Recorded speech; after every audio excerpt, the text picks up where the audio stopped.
So Pink Kangaroo 2021.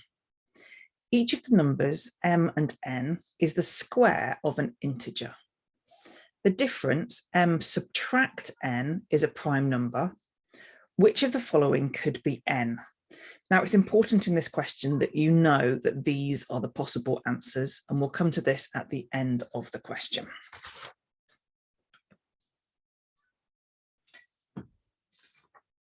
So we're going to start by letting x squared equals m and y squared equals n.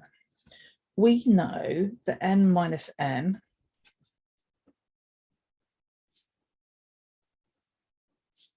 we know that this is a prime number.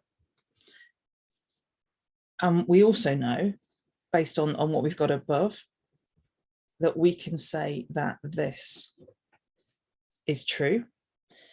This then is the difference of two squares.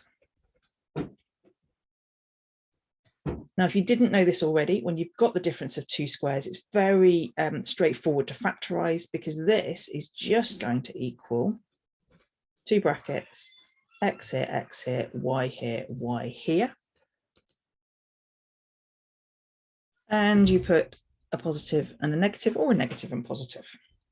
So we go back to the fact that m subtract n is a prime number. If this is a prime number, then m subtract n, it only has two factors.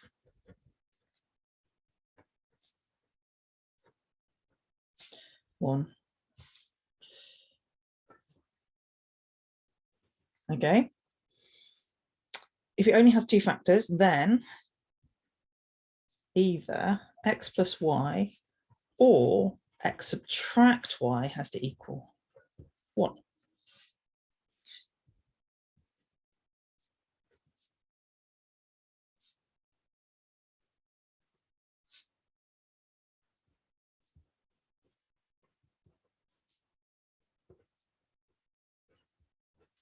So neither of these can be negative. Therefore, we have to say that x subtract y is 1, because this is going to be less than this. So x subtract 1, and if we rearrange that, I'm going to call that equation 1. And we also know that x plus y has to be prime, because if x subtract y in this is going to be 1, then x plus y has to be a prime number, because these two are the factors, and x plus this needs to be a prime number to make this correct. So to make this all a prime number, x plus y must be prime. So we substitute 1 into x plus y.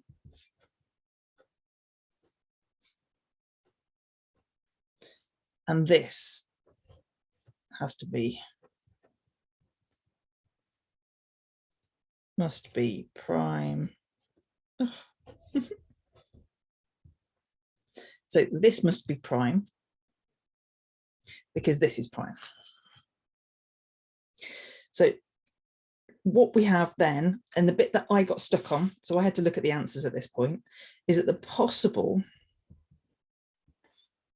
answers, remember from the question, we are given A, B, C, D, and E. Let me just move this down a bit.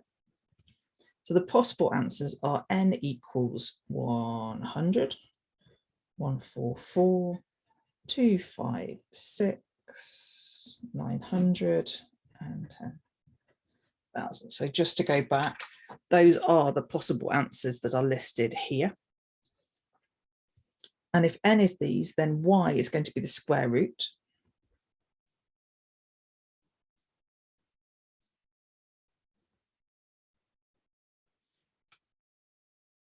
Now, I didn't know that the square root of 256 was 16. That might be a number that's in your head. I had to work that one out. So we know that this 2 plus y must be prime. So let's see 2y plus 1 has to be prime. So let's see what this equals for each of them.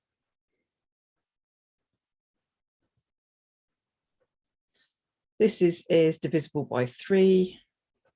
We can divide this one by 5. We can divide this one by 3. This is the one that actually is prime. And just to double check, this one is 3. Now, if you don't know how to quickly work out if something is in the 3 times table or is divisible by 3, then what you can do is you can add together all of the digits. If it comes out as a multiple of 3, then it is in the 3 times table. It works with all of these. 2 plus 1 is 3.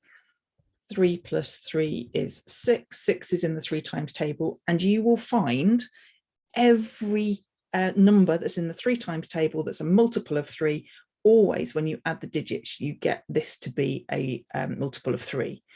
If it happens to come out as a large number, you just then continue to add the digits.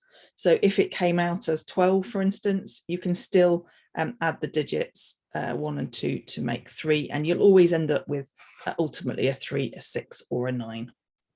So on this question, you have to go back to those possible answers. That's where I got stuck.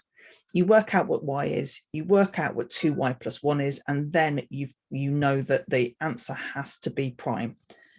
Therefore, the answer is D.